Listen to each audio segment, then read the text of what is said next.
Hello guys and welcome back to the channel. In today's video I'll be previewing the West Coast Eagles versus the Magpies. Optus Stadium, 8:10 at Optus Stadium, as I've already said. Looking forward to this one. In these previews, if you haven't seen them already, I'm going to go through what happened earlier in the year between these two teams, because every team's played once, how the Eagles can win, how the Pies can win, and my prediction. So, if we look back to round 8, it was not good for the Magpies. 111 to 45. 11 goal win to the Eagles. Huge. In Perth as well. So they suffocated the scoreboard. That's what they did. The last goal for the Pies, which was scored by young Joshy Dacos, was the first goal that they'd scored since the 16-minute mark of the second quarter. Wow. They suffocated the scoreboard. And what the Eagles did really well was, usually when you see that, usually when a team's putting in a really good defensive effort, one team's not scoring, they sacrifice themselves. It's like a whole ground tag. So what the Eagles have done there is they've gone, right, Collingwood have got the urge and the knack and the power, and that they possess the ability to score.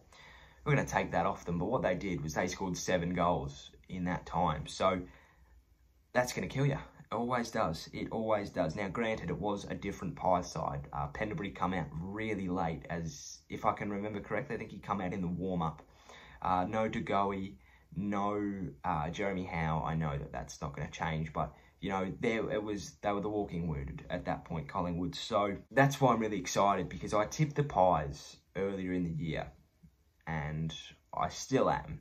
But I think that what's going to make this one really, really good is the fact that there's a different Pie side out there. That midfield is completely different. It is so much better. And that makes it really, really interesting. Kennedy kicked 7.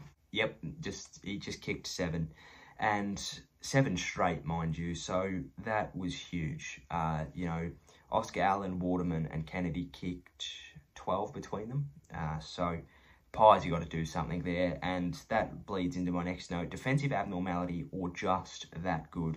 26 scoring shots from 35 inside 50 is a 74% scoring rate for the Eagles. Now, the Pies did not set up defensively very well. Roughhead was on Kennedy. I'm assuming that he probably won't have the job this time if he's even in the team. I've got no idea. Teams haven't come out yet. But they're that good. It's scary, and they've done it all year. It's not just against Collingwood. They get forward, they score. So you've got to be defensively on. It's unbelievable. For the Eagles to win, they need to expect a response and they need to adapt. The Pies aren't going to lose to the Eagles twice in a row by 10 goals or more. It's not happening. Pendlebury's in. Sidebottom is not. I don't think he was actually in the first time, if I'm honest. He might not have been. He might have been suspended. So that one doesn't change, but Degoe's in. Huge. Cox is in. There's a lot of changes in that Collingwood team, so the Eagles have to expect a response and adapt. Keep JK1 out and let him free. You know, he's got no reason to play any different. He's done it all year. If you get him 1 out, he's going to win that contest. So the Pies need to flood that defence. Even if they don't get a mark and it goes to ground, they've got the ability with their small defenders to get it out. Their defensive smalls are the best in the comp. And, you know, it's scary good how good they can be if given the opportunity. Their talls just have to give them that opportunity. You know, get it to ground and get it out. Give it to Crisp and let him do the rest. Be aggressive in the ruck and get it forward. That is what the Eagles have to do. Brodie Grundy hasn't had his best year, and Nick Naitanui, when he's on, is the most influential player in the competition, right? You know, undoubtedly. So he needs to be aggressive. He just needs to get it forward, take Grundy out of the equation, and let your half forwards and your midfielders do the rest, because their midfield has got a bit of brute about them. They've got Andrew Gaff, who hits hard. Tim Kelly, who's really silky but can get a ball from anywhere. I don't even know who's in that midfield apart from those two, but they are really, really good at those hard ball gets, and they just need to be aggressive with it. The Pies are going to look to do the same thing, so it's really a battle of who's going to be more aggressive in the ruck. Grundy needs to be really aggressive around the ground, because that's usually where he's really good at. His tap work in and around the stoppages is really good, but he also needs to be wary of Nick Nat's ability around goals to just score. So he needs to be huge. There's no doubt about it. They need to have defensive pressure, both forward defensive pressure and defensive pressure. They need to make sure that that ball does not get out of either of the two. So the forwards need to push up and make sure that they suffocate that scoreboard and give them an option coming out of defence as well for defensive pressure. And they need to make sure that when it is down their end that they're not letting it get out. And they just need to be huge, because we've seen it before. They suffocate the scoreboard, they can get on top of you. They can score really quickly as well. And that's, you know, huge. And even when you think they're out of games, and I'm going to get into that in Collingwood's for how the Pies can win, they need to be, you know, they can just come back from an 8 count and knock you out in a punch. You know, they did it to St Kilda. They've done it to a lot of teams. So they need to be on all of the time, you know, the Collingwood defence, because they can just turn a game like that. My last thing is take the opportunity and run with it.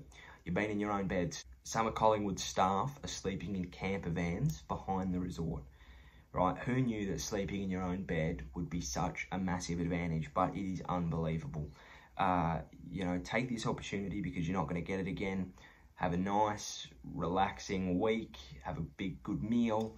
You know, go to war and take some momentum going back to Brisbane, because they're not going to get this opportunity again in the final series. So they need to get off to the best start possible. Lose and you're out, win and you're in.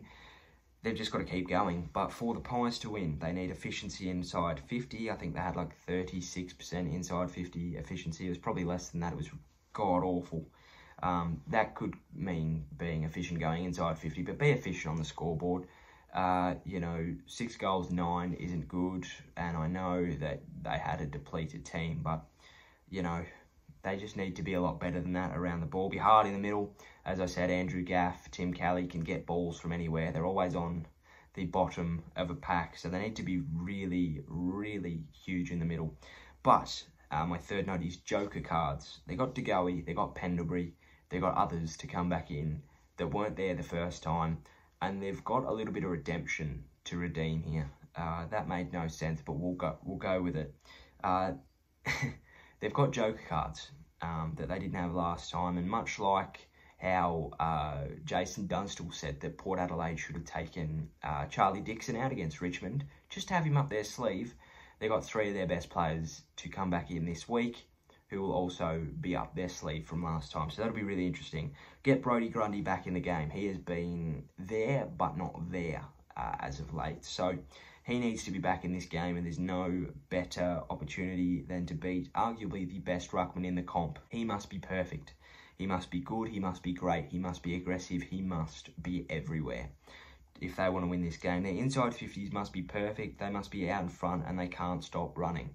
They just need to pepper the inside 50s, because West Coast have got the best defensive stocks in the league. McGovern, Barrass, Hearn, you name them, they've got them. Tom Cole he's really handy as well. So they need to be perfect. They need to be out in front, direct, and they can't stop running. If it comes back out, they put it back in. If it comes back out again, they put it back in again. Cox needs to, instead of losing every contest, which he does do sometimes, he needs to bring it to ground, because those hard-running mids, as I've said, don't stop running. They're going to be there to clean it up. And that midfield can score goals. They're really creative. Stevenson is super creative if he gets an opportunity. So is DeGoey. So they must always be there. That forward pressure has to be really good. And my last note is the final 5 are the most important 5. West Coast have the ability to score goals from anywhere, even when they shouldn't have. Against St Kilda, they were down by 10 points, I think. They managed to kick 3 goals out of nowhere. They looked dead and buried, you know. We put out flyers in the paper for their funeral, but they managed to win that game. They've done it all year.